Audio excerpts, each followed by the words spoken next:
Subscribe to our YouTube channel and press the bell icon so that you never miss any video lesson from RAU'S IAS Study Circle.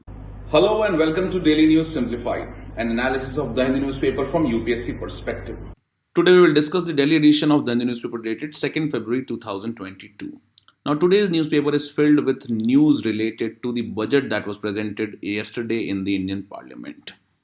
In today's discussion, we will try to cover different aspects and the various announcements that have been done by the Government of India and a brief analysis of the trends from the preliminary examination perspective. However, a more detailed analysis as far as the pros and cons, benefits, merits, demerits, and the challenges in the implementation of the various announcements will be done by Baswa sir in a detailed video in the coming days. So let us go through today's newspaper in the form of various important announcements and key aspects in the Indian budget of 2022 and 23. The Union Finance Minister presented the budget of 2022 and 23 on 1st of February 2022 in the Indian Parliament. Now, this budget has been presented in the backdrop of the COVID-19 pandemic and its impact on the Indian economy. We all are aware that the Indian economy witnessed various lockdowns and due to which stagnation and negative growth has been witnessed in the past. Now, although Indian economy is witnessing certain signs of recovery, still the government wants to focus more on improving this growth rate in the near future. Now, even before the pandemic started back in 2020, the Indian economy had started to witness stagnation in this regard. So the Government of India in this particular budget has focused more on capital expenditure and infrastructure development through the Gati Shakti projects, etc. In this regard, let us first try to understand the basics of the budget as to how is a budget presented, what are the key documents that are presented in the parliament, and what are the constitutional provisions related to these documents that are presented in the parliament in the form of government budget. So the term that is used for the budget is the annual financial statement, and this is presented under the Article 112 of the Indian Constitution. The second document that is presented in the budget is the demand for grant, and this is presented under the Article 113. Now, this Article 113 of the Indian Constitution mandates that any expenditure that the Government of India wants to incur from the Consolidated Fund of India has to be presented in front of the Parliament in the form of grants. So that grant will then be voted upon by the Parliament, and that is why a separate demand for grant is presented under the Article 113 for various expenditures that the Government of India has estimated in the coming days. Further, the finance bill is also presented, which deals with various tax related proposals, and this is a form of money bill, and that is why it is presented under the Article 110A. So if you are asked which all documents are presented under the constitutional provisions under the union budget, these are the three documents which are presented under Article 112, 113 and 110A. However, the other two important documents that are presented along with these three important documents are the fiscal policy statements, which are a part of the FRBM Act or the Fiscal Responsibility and Budget Management Act.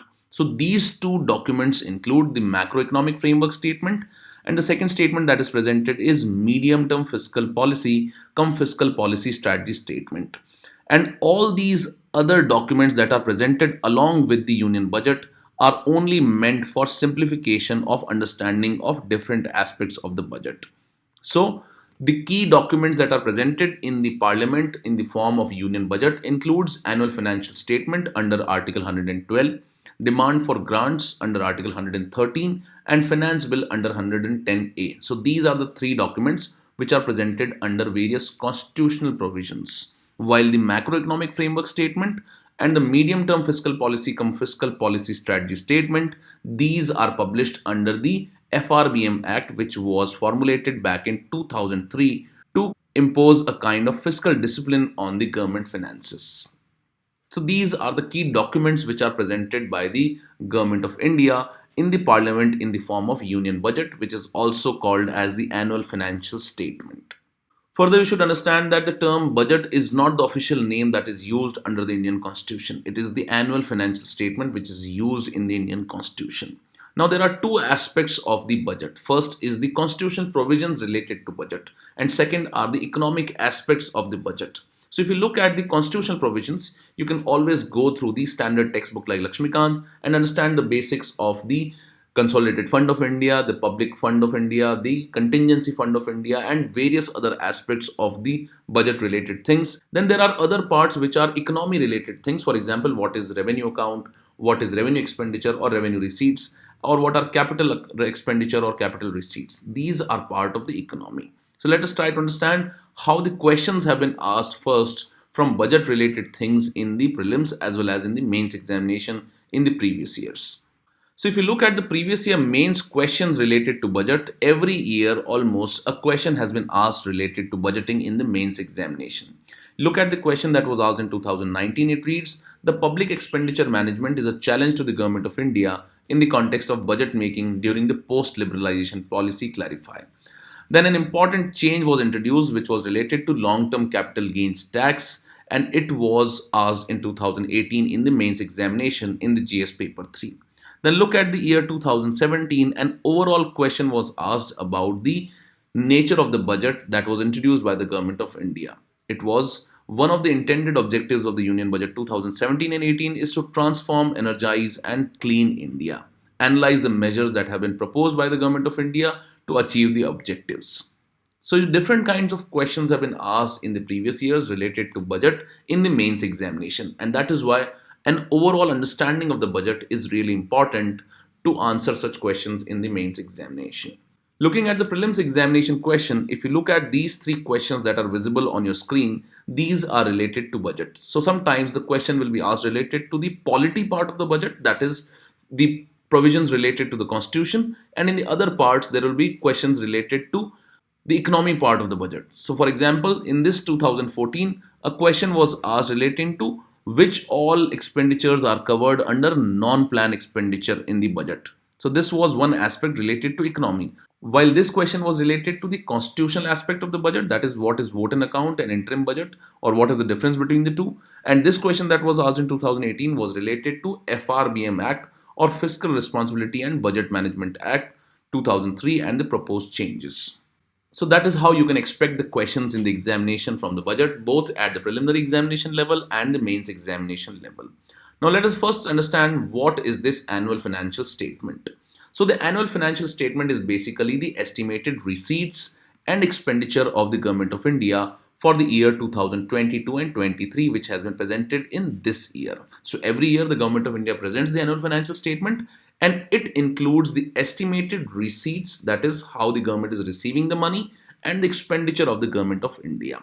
Second part that is part of the annual financial statement is the actual receipt and the expenditure that the Government of India has received, and these actuals are compared with the estimates that the Government of India had presented in the budget of 2021. So let's say, for example, the Government of India in the budget of 2021 and 22 had announced that they will spend 100 crore rupees on education. So the next year's budget, that is the budget of 2022, will talk about what was the exact amount of expenditure that the Government of India did on education compared to the estimates that they had presented in the budget of last year. So that is how the estimates of the last year are compared with the actual expenditure or the revenues that the government had estimated for itself in the budget of last year. So that is also a part of the annual financial statement. So first is the estimate for the next year, coming year 22-23, and the actuals and the estimates for the last years. So these are the two parts that are part of the annual financial statement, which is presented under Article 112 of the Indian Constitution. Besides this, the receipts and the expenditures are shown under three parts in which the Government of India keeps its accounts. First is the Consolidated Fund of India, second is the Contingency Fund of India, and third is the Public Account of India. To understand the details, you can always go through the Polity Lakshmikant book to understand the different aspects of the CFI, the Contingency Fund of India, the Public Accounts of India, etc. Further, if you look at the constitutional mandate, it provides that the government should present the budget in two heads. First is the revenue budget and second is the capital budget. Now, revenue budget is further divided into revenue receipts, that is the revenue income that for the government, while the revenue expenditure is the expenditure from this revenue part for the Government of India. Second is the capital budget, which includes the capital receipts and the capital expenditure. We will learn about them in the coming slides. In this revenue receipts, it includes the tax revenue as well as the non-tax revenue, while the revenue expenditure was earlier divided into planned and the non-planned expenditure, but this has been done away with in the budget of 2017 and 18, and similar thing has been done regarding the capital expenditure. So the bifurcation into planned and non-planned expenditure has been done away with in the budget of 2017 and 18.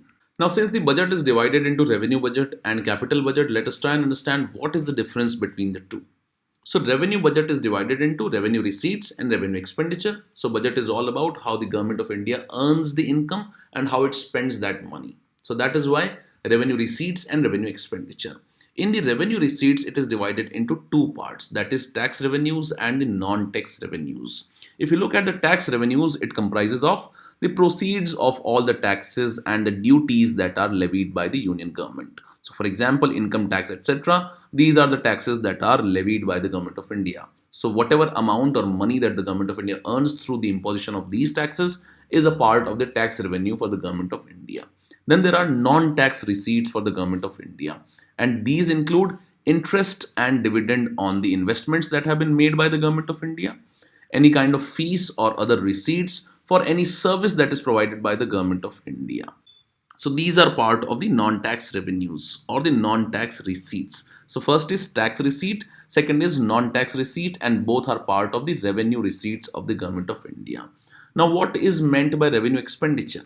Now revenue expenditure is simply that expenditure which is done by the government of India for normal running of the government departments and also for providing various services. So it is the expenditure for normal running of the government departments, the administrative expenditure that is incurred by the government of India, and for providing various services. The revenue expenditure also includes any kind of interest payment that is done by the government of India on its debt, and also the expenditure that the government of India does for meeting the subsidies and grant in aids. So all the grant that is given by the government of India to the state governments and the union territories and other parties are also treated as revenue expenditure. Now, if you look at the revenue expenditure, it does not lead to any capital assets creation for the government of India. That is, it is not a kind of investment which will lead to creation of assets which is going to earn money for the government of India in the future, because this is the expenditure which is important for day-to-day functioning of the government. For example, the administrative expenditure for different departments, the subsidies that are provided by the government of India, or the money that is transferred to the state government. It is not going to create any kind of asset for the central government, right? So that is why the revenue expenditure is termed as the expenditure for the normal running of the government departments and rendering various services, plus making interest payment on debts and meeting subsidies, because these are not going to create any kind of assets for the government of India. So these are the two heads under which the revenue budget has been divided. So you can be asked a simple question in the preliminary examination regarding which kind of expenditure or which kind of receipt is included in the revenue receipt or the revenue expenditure. So this is the basic thing that everybody should know. Then if you look at the second head under which the budget is divided, it is the capital receipts and the capital expenditure.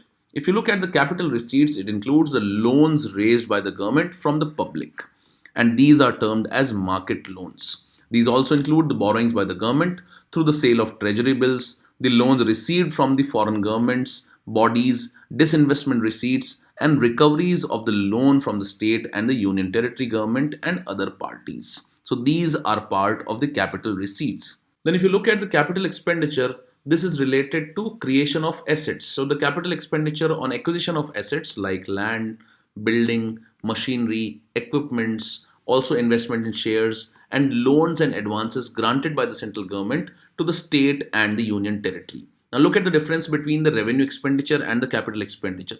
In the revenue expenditure, the fund is provided in the form of grant in aid, which is not in the form of loan. However, here the loans and the advances that are provided by the government of India are part of the capital expenditure. Also, the loans and advances that are provided by the government of India to various government companies, corporations, and other parties are part of the capital expenditure. So this is how the budget of the government of India has been divided into revenue budget and the capital budget, and these are the different aspects that are included in the different heads like the revenue receipts, revenue expenditure, capital receipts, and the capital expenditure. The next important thing that we need to understand for us from the exam point of view, particularly the preliminary examination point of view, is certain data related to the government budgeting. In this regard, let us first look at what are the sources from which the government of India raises its money. So it includes all the tax sources, the non-tax sources, as well as the borrowings that the government of India uses to raise the money to spend for the budget. In this regard, if you look at the weightage of all these sources from which the government of India gets the money, the borrowings and the liabilities that the government of India has the highest weightage, which stands at about 35% of the overall sources from which the money is raised by the government of India. The second highest source from which the government raises its money is the goods and services tax. So, if you exclude the borrowings, the highest source of earning for the government of India are the goods and services tax, which stands at about 16%, and it is higher than the corporation tax, which stands at about 15%, and also the income tax, which also stands at about 15%. So, if you look at the sources of money for the government of India, the highest weightage is taken by the borrowings and the liabilities for the government of India, which stands at about 35%. But if you exclude the borrowings and the liabilities, the highest source of earning money for the government of India is the goods and services tax, which stands at about 16%, which is followed by corporation tax and income tax, which are equal, that is about 15% out of the total earnings of the government of India. And these are followed by union excise duties, customs, as well as non-tax revenue and non-debt capital receipts. So you can be asked about the trend of all these sources of money for the government of India. That is, which of the following has the highest weightage in terms of the revenue that the government of India earns. So it is the GST which provides the highest percentage of money to the government of India. Now, this also takes us to what are the areas on which the government of India is spending its money. So, where does the rupee go from the government's hand? Let us look at that also. And if you look at the areas in which the government of India is spending its money, the highest weightage is given to the interest payment that the government of India has to do for the debt that the government of India has in the past. So, the highest weightage where the money goes is for interest payment, which stand at about 20%. This is followed by the transfer that the government of India does to the states, and it is about 17%. And this is then followed by the central sector scheme, which are the schemes where the funding is provided 100% by the central government. Followed by the central sector schemes are the finance commission transfers, which stand at about 10%. And these are followed by centrally sponsored scheme, where some part of the funding is done by the central government and the remaining part is done by the state governments. So these are the areas of expenditure for the government of India. And if you look at the defense expenditure and the subsidies, they stand at about 8% of the overall expenditure of the government of India. So the highest weightage in terms of expenditure is for the interest payments of the government of India's debt. Second is regarding the transfers that is done to the states, and then which is followed by the central sector schemes, which is again followed by the finance commission transfers, which stand at about 10%. And this is followed by centrally sponsored scheme and followed by subsidies and the defense expenditure. So this is the weightage of different fields in terms of expenditure of the government of India. Now this brings us to some important terms like fiscal deficit, revenue deficit, effective revenue deficit, and primary deficit. And their trends are also important for us from the preliminary examination perspective. Let us look at these definitions and what are the trends in this regard for this year's budget. Now, if you look at the fiscal deficit, it is basically the difference between the revenue receipts plus the non-debt capital receipts and the total expenditure of the government of India. So the fiscal deficit simply reflects the total borrowing requirement of the government of India, because the non-debt capital receipts do not create any liability on the government of India. It is also a earning for the government of India. That is why the fiscal deficit is basically reflecting the total borrowing requirement of the government of India. So how it is calculated? It is calculated by subtracting the total expenditure with revenue receipts, which are the earnings of the government of India, and the non-debt creating capital receipts. These are also the earnings of the government of India. And that is why the gross fiscal deficit reflects the total borrowing of the government of India. So what exactly is represented by the fiscal deficit? It is the net borrowing that the government of India does at home, the amount of money it borrows from the Reserve Bank of India, and the borrowing that is done by the government of India from the abroad. So that is why calculating fiscal deficit is really important, because if the government of India will borrow more from the market, from home, from RBI and from abroad, it will increase liability on the government of India, and which will reduce the scope of expenditure for the future governments. And that is why fiscal deficit is really important. The next important thing is revenue deficit, and it refers to excess of the revenue expenditure over the revenue receipts. We have already seen revenue budget is presented under the budget. That is why revenue deficit simply reflects the revenue expenditure minus the revenue receipts. Now, why is it important? It is important because revenue expenditure simply reflects the spending on day-to-day activities and on the services and subsidies that are provided by the government of India. And these are not going to create any kinds of assets. That is why calculation of revenue deficit becomes important. And if the revenue deficit is high, it reflects that government of India is spending too much money on day-to-day administration and it is not spending enough money on the creation of capital assets. So that is a negative thing. So if the revenue deficit is high, it is a bad sign for the government budgeting. And if the revenue deficit is decreasing continuously, it is a good sign for the governance. The next important term that has been introduced in the government budgeting is the effective revenue deficit. Now what happens is that in the revenue expenditure, the government of India also transfers some amounts to the state governments. However, the state governments might use it for the creation of certain capital assets. And that is why effective revenue deficit simply represents the difference between the revenue deficit and the grants for the creation of capital assets, which is done by the state government. So again, if the trend reflects that the effective revenue deficit of the government of India is increasing, it again highlights that the government budget is not in good health. This brings us to the fourth kind of deficit, which is the primary deficit. And this is simply measured as fiscal deficit minus the interest payment. That is the gross fiscal deficit minus the net interest liabilities. So what would be net interest liabilities? It would basically be the difference between the interest earned by the government of India and the interest paid by the government of India. And that exactly will represent the gross primary deficit. Now this is important because it highlights the amount of borrowing that the government of India has done in the current year, because the interest liabilities might be for the past years as well. That is why primary deficit simply reflects the borrowings that have been done by the government of India in the current fiscal year. So that is why these are the four deficits that are calculated by the government of India. To understand more about these, you can always refer to the macroeconomics NCERT of class 12th, which explains these concepts in quite a detail. But for anybody who has already read that NCERT, will be able to easily understand all these definitions. Now let us look at the trends in the deficits for the government of India regarding all these kinds of deficit, that is fiscal deficit, revenue deficit, effective revenue deficit, and the primary deficit. So if you look at the trends in the deficits of the government of India, you can see that the fiscal deficit, revenue deficit, effective revenue deficit, and primary deficit, they were extremely high in the year 2020 and 21, and this was because of the impact of the COVID-19 on the economy. And that is why the government of India had to spend more, and that was because the tax revenue and the sources of earning for the government of India was reduced, and that is why the government had to borrow too much. And that is why all these deficits were high as a percentage of GDP. However, this trend has been decreasing, and it is projected that all the kinds of deficits are further going to decrease in the coming years. So if you are asked, the fiscal deficit as a percentage of GDP has been increasing for the past 5 years, it will be a wrong statement. So such kind of questions can be expected in the preliminary examination. And as we have already learned that there are sources from which the government of India earns the money, for which it does not have any liability. And there are sources from which the government of India borrows the money, which is basically the fiscal deficit. So how is the government of India borrowing? What is the share of different sources of borrowings for the government of India?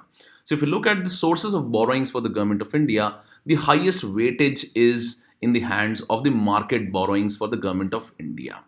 And it has been seen that the market borrowings for the government of India has been increasing in the present year from a dip that was witnessed back in 2021 and 22.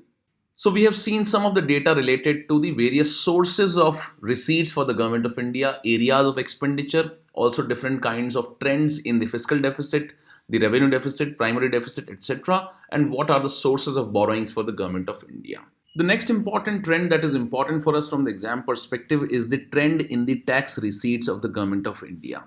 So this is the gross tax receipt trend that you can witness here on the screen.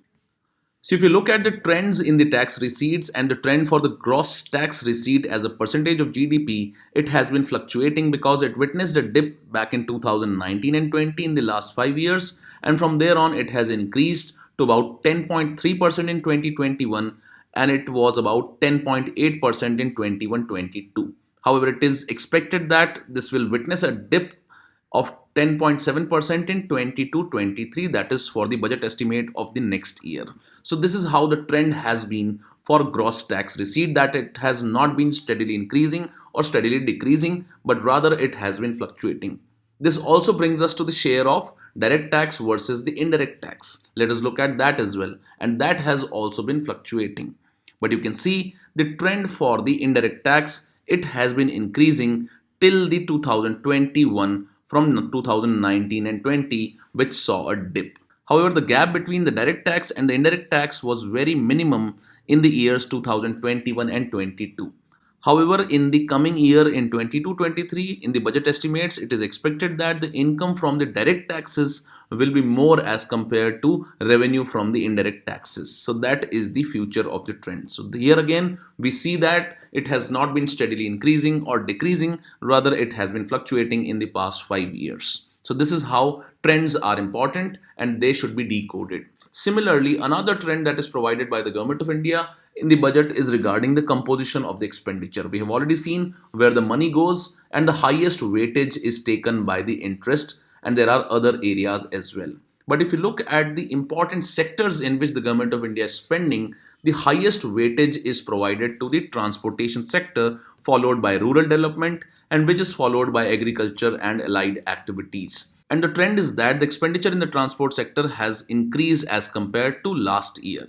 Similar is the trend in terms of agriculture and allied activities, etc. However, education and health, they have remained the same, and the social welfare and the urban development have been the lowest in terms of expenditure if you compare all these heads. So highest is important. You need to understand that the highest weightage is provided to transportation sector because the Government of India has been focusing on the transport sector. So these were the major trends in this year's budget which you should be aware of from the preliminary examination perspective. Now let us look at the key features of the Government of India's budget and what are the key announcements in this budget related to different sectors. Let us understand these things now.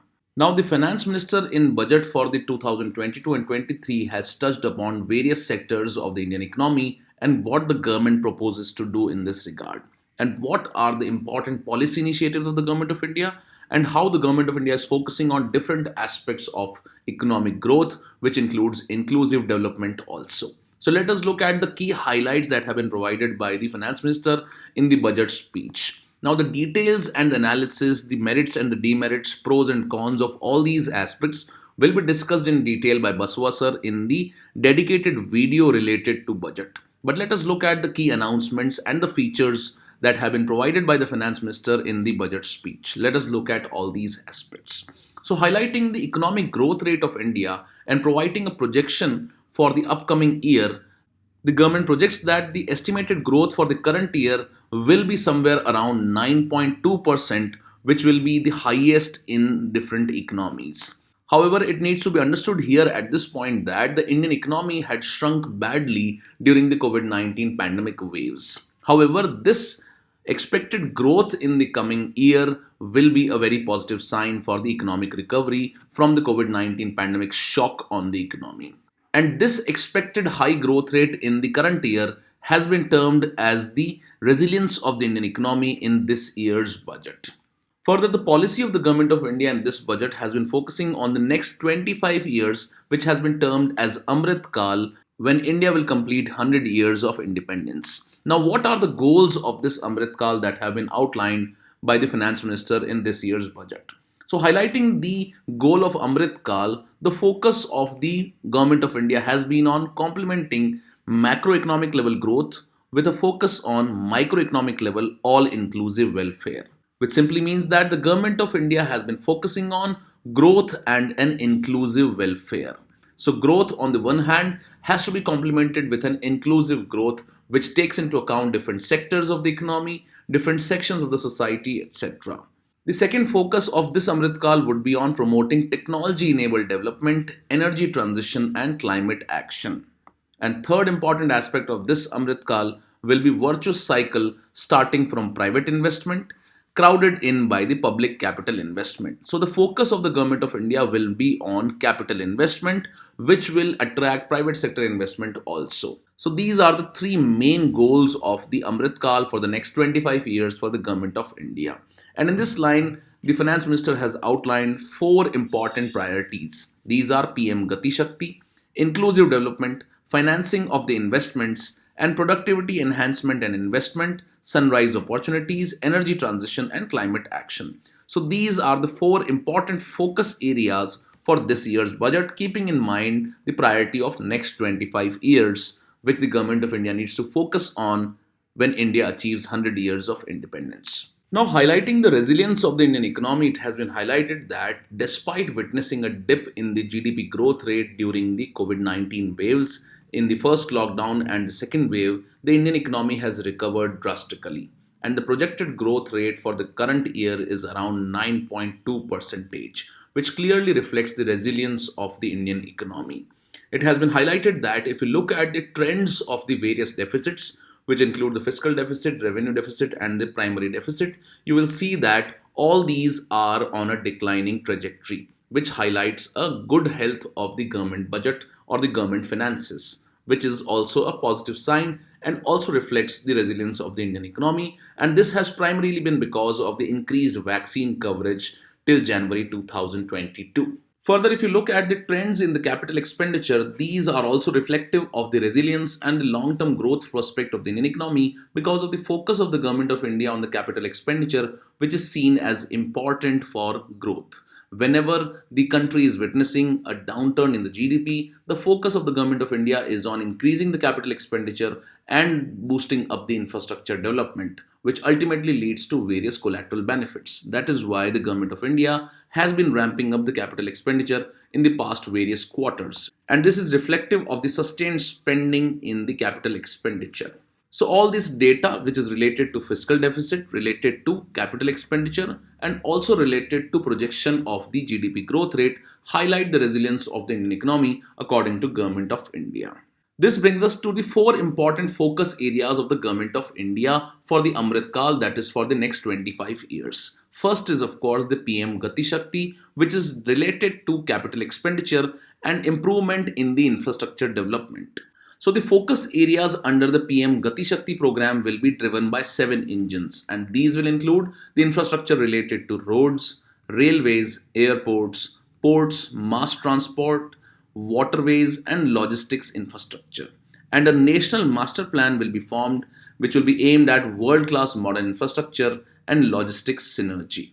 Further, as far as the road development is concerned, the Government of India is formulating a master plan for expressways and will complete about 25,000 kilometers of national highways in 2022 and 2023. Further, the focus will be on unified logistics interface platform, which will allow data exchange among all modes of operators, for example, roads, railways, airports, etc. And an open source mobility stack will be provided for seamless travel of passengers. And 4 multimodal logistics parks will be created in the public-private partnership mode in the 2022 and 2023. Focusing on railways and the postal department, the Government of India has said that there will be integration of postal and railway network facilitating the parcel movement. And the focus will also be on one station, one product concept to help the local businesses and the supply chains. And as a part of the Atmanirbhar Bharat, 2000 kilometers of network of railway will be brought under the Kavach, which will be world-class technology for safety and capacity augmentation in 2022 and 23. In this regard, 400 new generation Vande Bharat trains will also be started. Further, the focus will also be on multimodal connectivity between mass urban transport and the railway stations. And National Ropeway Development Plan as sustainable alternative to conventional road has also been roped by the Government of India, and focus will be on capacity building for infrastructure projects. So these are the areas of focus for the Government of India under the PM Gati Shakti, which is one of the 4 pillars of the Amrit Kaal, that is for next 25 years. The next pillar under the 4 priority areas is agriculture and food processing. In this regard, the Government of India has highlighted that it will be promoting chemical-free natural farming starting with farmers' lands close to River Ganga up to 5 kilometers along the corridors of River Ganga.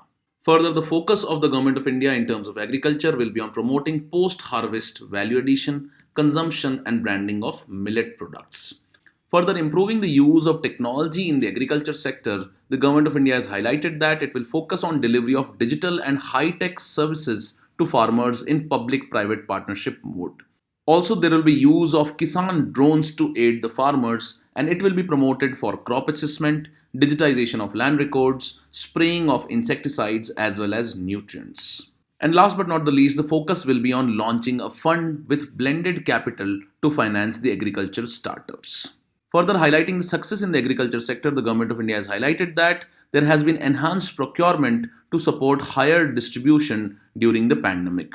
Also, there has been record food grade production in million terms in the last few years, which has witnessed an increasing trajectory in the last 4 to 5 years. Further, the year 2023 has been announced as the International Year of Millets. And for this, the Government of India will be creating the post-harvest validation, consumption and branding of the millet products. Regarding focus on improving the irrigation, the Government of India has highlighted that it will be implementing Kin Betwa Link project benefiting 9.1 lakh hectare farmland and will provide drinking water to about 62 lakh people and will generate about 130 megawatt of power. And 5 more such projects are under the process of implementation. And these include the Daman Ganga Pinjal, Partapi Narmada, Godavari Krishna, Krishna Pennar and Pennar Kaveri. So these are the focus areas as far as the agriculture and the food processing is concerned, which is considered as second important pillar of the 4 priorities that have been granted by the Government of India for the next 25 years, which the Government of India calls the Amrit Kaal. Further focusing on inclusive development, the focus on the education and health has been highlighted.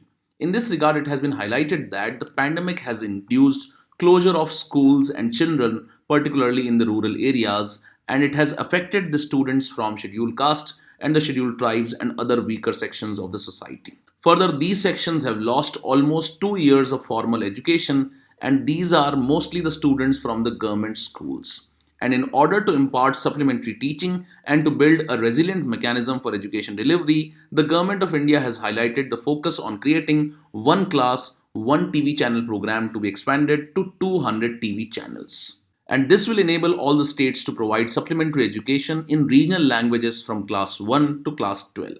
Further, the focus is also on creating virtual labs and skilling e-labs to promote critical thinking skills and stimulated learning environment. Further, the focus of the Government of India is on creating a digital university which will be established with world-class quality universal education. And this will be made available in different Indian languages and information communication technology formats. And this digital university will be created in the form of a networked hub and spoke model. So this is aimed at creating a digital university which will provide or impart quality universal education. The focus will also be on high quality e-content that will be delivered through digital teachers. Further focusing on skill development, which is also important for generating employment and increasing the employability of the population, the Government of India has highlighted the creation of digital ecosystem for skilling and livelihood, which is known as Desh Stack e-portal, and it will be launched to promote online training. Further, the startups will be promoted to facilitate the drone Shakti through varied applications and for drone as service. So skill development will be done in terms of improving the delivery of services through the use of drone technology, and that is why Drone Shakti has been created and announced under the skill development.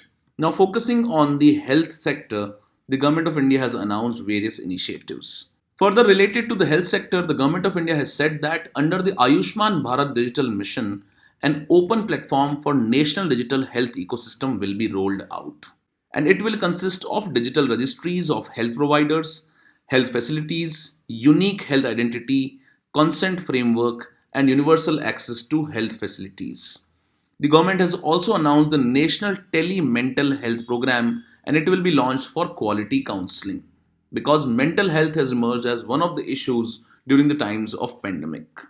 Further, in terms of health sector, the Government of India has announced integrated architecture in the form of Mission Shakti, Mission Vatsalya, and also 2 lakh Anganwadis will be upgraded to Saksham Anganwadis in the near future. Now, regarding inclusive welfare, the Government of India has increased its targets under the existing schemes of the Government of India. And these include Har Ghar Nal Se Jal, which will provide for about 3.8 crore households to be covered in 2022 and 2023. The PM Awas Yojana will focus on developing 80 lakh houses, which will be completed in 2022 and 23 itself. A new scheme has been announced in the form of Prime Minister's Development Initiative for the Northeast, and it will fund infrastructure and social development based on the felt needs of the northeastern part of India. Further related to the aspirational blocks program, the government of India will focus on development of lagging blocks of aspirational districts. Regarding vibrant village program, the government of India will target development of villages on the northern borders left out from the development gains. Focusing on digital banking by post office, 100% of the post offices will now come on the core banking system. That is, they will be integrated with the banking system. Presently, they are not so integrated, but in the coming days, in this budget, the government of India has announced to integrate the post offices with the mainstream banking sector. And this will be a good step in the direction of financial inclusion. And focusing on the digital payments, the government of India has announced that the scheduled commercial banks will set up 75 digital banking units in 75 districts across India. And all these are the inclusive welfare focus of the government of India, which provides for piped water, building houses under the Awas Yojana, focusing on the development of northeastern states, and also aspirational blocks program. So these are the focus areas. And also the focus is on MSME, that is micro, small and medium enterprises, which are seen as the growth engine for the Indian economy, and also these are the sectors which are seen as employing high amounts of Indian population.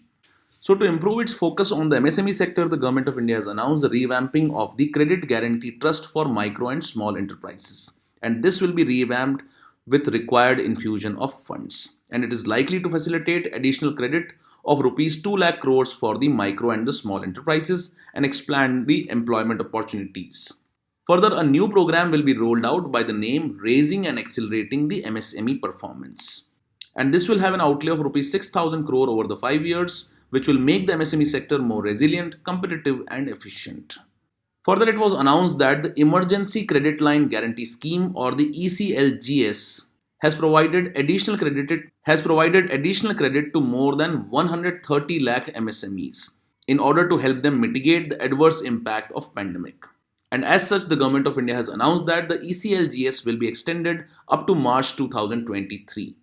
In this, guarantee cover will be expanded by rupees 50,000 crore to total cover of rupees 5 lakh crore. And various portals related to the MSME will be interlinked to create harmony and coherence. Further, with a focus on productivity enhancement and investment, the government of India is focusing on second generation reforms in the form of Ease of Doing Business 2.0. In this, the focus of the government of India will be on trust-based governance, integration of central and the state level systems through IT bridges. Further, a unique land-based parcel identification number for the IT-based management of the land records will also be rolled out, and it will establish CPACE to facilitate voluntary winding up of the companies for easy exit. An end-to-end online e-bill system which will use surety bonds will be provided in the government procurement. Focus will also be on providing support to 5G under the production-linked incentive schemes. And also the government of India will focus on opening up defense research and development for industry, startups and academia. So these are the focus areas in Ease of Doing 2.0. More will be discussed in the detailed video of budget by Basua Sir. Regarding ease of living, the government of India has provided the issuance of chip-based e-passports, modernization of building bylaws, implementing town planning schemes and transit-oriented development, establishing centers of excellence in urban planning, and providing a battery swapping policy as an alternative to setting up charging stations in urban areas to promote e-vehicles. So these are the focus areas as far as ease of living is concerned, and these are all the focus areas of Government of India for productivity enhancement and investment. For financing of the investment, the Government of India has focused the public investment to continue to pump prime the private investment and demand in 2022 and 23. That is, when the private sector is not picking up, the Government of India will spend more in the economy so that it can also improve the investments by the private sector in the coming years, and which will ultimately lead to increase in the demand or the consumption expenditure. In this regard, the Government of India has introduced Digital Rupee, which will be started by the RBI in 2022 and 23. Now, digital currency has already been discussed in the previous DNS videos, so you can always refer to that. Regarding mobilizing of various resources for the development, the Government of India is focusing on creating green bonds to mobilize resources for green infrastructure. The focus is also on infrastructure status for data centers, energy storage systems, etc. And the measures will also be provided to aid investments by venture capital and private equity investment. And blended finance will be provided for sunrise sectors. Also, the government has been focusing on providing greater fiscal space to the states so that they can recover from the COVID-19 pandemic and its impact on the economy. Further, the focus of the Government of India is on enhanced outlay to schemes for financial assistance to the states for capital investment. And for 2020-23, the states will be allowed a fiscal deficit of 4% of the gross state domestic product, of which 0.5% will be tied to the power sector reforms. So the Government of India is providing a greater fiscal space to the state governments as well. Regarding allocation to the major schemes in terms of health and education, the Government of India has increased the allotment for National Health Mission, for Jal Jeevan Mission, National Education Mission, Pradhan Mantri Gram Sadak Yojana, PM Kisan Yojana, Atmanirbhar Bharat Rozgar Yojana, as well as Pradhan Mantri Swasthya Suraksha Yojana. And for transition to carbon neutral economy, the allocation of rupees 19,500 crore has been proposed for production linked incentives for manufacturing of high efficiency modules. Also, the focus is on circular economy transition to increase productivity and opportunities in new business and jobs. Further proposal has been provided to co-fire 5 to 7% biomass pellets in thermal power plants, and CO2 savings of 38 million tons is expected. And 4 pilot projects will be created for coal gasification, and conversion of coal into chemicals will also come up in the near future.